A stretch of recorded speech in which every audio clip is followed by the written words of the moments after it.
வணக்கம். நான் உங்க டாக்டர் பாலகுமாரி பேசுறேன். உங்களுக்கு நீங்க கொடுக்கக்கூடிய சிறந்த கிஃப்ட் என்ன? உங்களுக்கு உங்க உடம்ப நீங்க ஆரோக்கியம் வச்சுக்கிறது தான் நீங்க உங்களுக்கு கொடுத்துக்கக்கூடிய மிகச்சிறந்த பரிசு. உங்க குடும்பத்துக்கும் குழந்தைகளுக்கும் கொடுக்கக்கூடிய மிகச்சிறந்த பரிசு.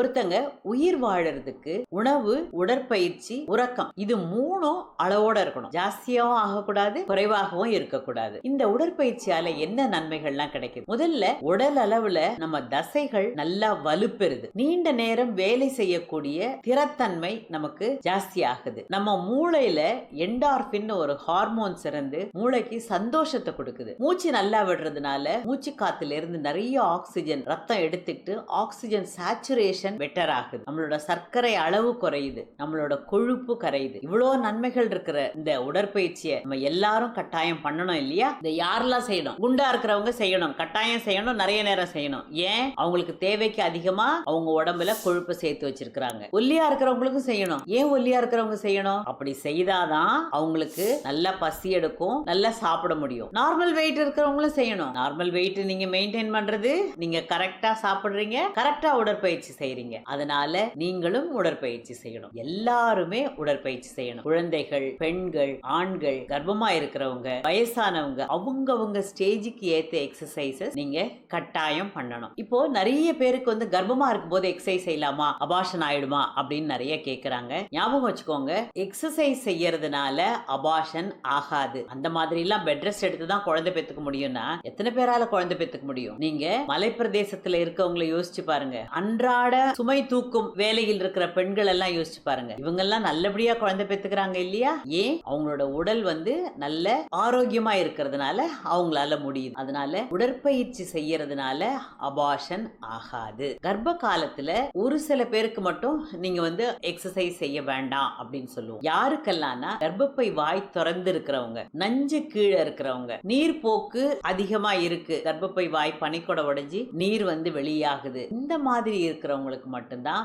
நீங்க எக்ஸசைஸ் செய்ய வேண்டாம் அப்படின்னு சொல்லுவோம். மற்ற எல்லா கர்ப்பிணி பெண்களும், நீங்க சாதாரணமா கர்ப்பம் தரிச்சிருந்தாலும், மருந்து மாத்திரை சாப்பிட்டு கர்ப்பம் தரிச்சிருந்தாலும், ஐயுஐ பண்ணி கர்ப்பம் தரிச்சிருந்தாலும், இக்ஸி பண்ணி கர்ப்பம் தரிச்சிருந்தாலும் நீங்கள் உடற்பயிற்சி செய்யணும். இது ஒருத்தருக்கு மாறுபாடுகள் இருக்கும். அது நீங்க உங்க பிசியோதெரபிஸ்ட் டாக்டர் கேட்டு நீங்க அதுக்கு ஏத்த மாதிரி பண்ணலாம். ஒருத்தங்க எவ்வளவு நேரம் எக்ஸசைஸ் பண்ணணும்? ஒரு நாளைக்கு குறைஞ்சபட்சம் 40 நிமிஷத்திலிருந்து 1 மணி நேரம் வரைக்கும் பண்ணணும். இதை நீங்க கண்டினியூஸா பண்ணணும் அவசியம் இல்லை. நான் ரொம்ப பிஸியான பர்சன், எனக்கு டைமே கிடைக்கிறது இல்லை, இந்த மாதிரி எல்லாம் கதை விடாது. உங்களோட ஆரோக்கியம் தான் முதல்ல முக்கியம், அதுக்கப்புறம் தான் உங்க வேலை. இது 1 மணி நேரம் நீங்க தனியா ஒதுக்கி பண்ணணும்ன்றது அவசியம் இல்லை. நீங்க நாள் முழுசும் ஒரு 1 மணி நேரத்துக்கு ஒரு தடவை 3-5 நிமிஷம் ஒரு பிரேக் எடுத்துக்கிட்டு நீங்க இந்த குட்டி குட்டி எக்ஸசைஸ் செய்தீங்கன்னாலே போதும். தொடர்ந்து நீங்க 1 மணி நேரம் பண்ணணும்ன்றது அவசியம் இல்லை. நீங்க ஜிம்முக்கு போக தேவையில்லை, நீங்க பெரிய எக்யூப்மெண்ட்ஸ் வாங்கி பண்ணணும்னு அவசியம் இல்லை. நீங்க எக்ஸசைஸ் பண்ணும்போது எப்படிலாம் நீங்க தயார்படுத்திக்கணும்? முதல்ல வயிறு சுத்தமா காலியாவும் இருக்கக்கூடாது, வயிறு ரொம்ப ஃபுல்லாவும் இருக்கக்கூடாது. இப்போ நீங்க சாப்பிட்ட பிறகு குறுநடைன்னு கொஞ்சம் கொஞ்சம் நடக்கலாம். பட் ரொம்ப தீவிரமான விகரஸ் எக்ஸசைசஸ்லாம் நீங்க வயிறு ஃபுல்லா இருக்கும்போது பண்ணக்கூடாது. அடுத்தது, உடம்புல போதுமான அளவு திரவ சத்து இருக்கணும். அதனால தேவைப்படும் அளவு நீங்க தண்ணீர் குடிக்கணும். அதே மாதிரி ரொம்ப வெயில்ல பண்ணாதீங்க, ரொம்ப வழுக்கிற தரையில பண்ணாதீங்க, சரியான உடை அணிஞ்சுக்கிட்டு பண்ணுங்க. இந்த எக்ஸசைசஸ் எப்படி ஆரம்பிச்சு எப்படி முடிக்கணும்? இப்போ ஒரு கார் ஸ்டார்ட் பண்ணும்போது எடுத்த உடனே 3rd கியர்ல போவீங்களா? போக மாட்டீங்கல்ல. 1st gear, 2nd gear, 3rd gear. அதே மாதிரி எக்ஸசைஸ்லயும் முதல்ல வார்மிங் அப். வார்மிங் அப்ங்கிறது சோம்பல் முறிக்கிற மாதிரி உடம்புல இருக்கிற எல்லா மூட்டுகளையும் தசையும் நீட்டி மடக்கி சுருங்கி விரிச்சு அதை தளர்த்திக்கிறது. அடுத்தது ஸ்ட்ரெச்சிங் எக்ஸசைஸ். இந்த ஸ்ட்ரெச்சிங் எக்ஸசைசஸ் சஸ்டைன்டா கொஞ்ச நேரம் ஒரே பொசிஷன்ல ஒரு ரெசிஸ்டன்ஸ்க்கு அகைன்ஸ்டா பண்றது. இதுல தசைகள் நல்லா வலுவடையும். அடுத்தது எக்யூப்மெண்ட்ஸ் வச்சு பண்றது. எக்யூப்மெண்ட்ஸ் வச்சு பண்றதெல்லாம்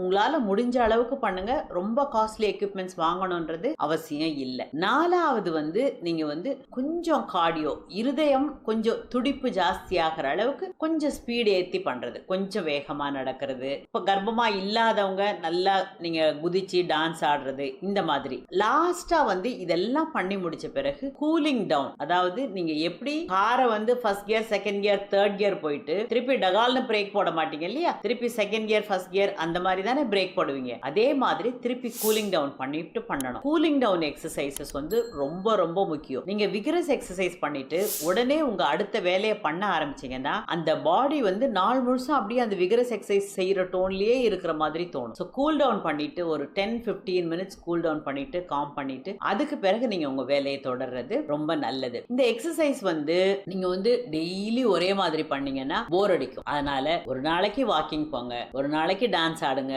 ஒரு நாளைக்கு இப்ப நம்ம சொல்லி கொடுத்திருக்க மாதிரி பேட்டர்ன்ல எக்ஸசைஸ் பண்ணுங்க, ஒரு நாளைக்கு வந்து வெளியில போயிட்டு பீச்சில் போய் நடங்க, 6 மாசத்துக்கு ஒரு தடவை ஹைக்கிங் போங்க. இந்த மாதிரி ஏதாவது ஒரு விதத்துல நீங்க எக்ஸசைஸ் பண்ணணும். போர் அடிக்காம பாத்துக்கோங்க. சோ உடற்பயிற்சி ரொம்ப ரொம்ப முக்கியம். நம்ம உடம்பும் மனசும் ஆரோக்கியமா இருக்கிறதுக்கு உடற்பயிற்சி ரொம்ப முக்கியம். அதனால உங்க முடிஞ்ச அளவுக்கு நீங்க பண்ணணும். இதுக்கெல்லாம் வேண்டியது என்ன? ஒன்னே ஒண்ணு, மனசு. இது முக்கியம், நான் பண்ணணும். என்ன பண்ணா இத வந்து தவிர்க்கலாம்ன்றத எக்ஸ்கியூஸ் கண்டுபிடிக்கிறத விட்டுட்டு எப்படிலாம் என் உடம்ப நல்லா நான் ஃபிட்டா வச்சுப்பேன் அப்படின்றத யோசிங்க. உடற்பயிற்சி செய்து ஆரோக்கியமாக இருங்கள். நன்றி.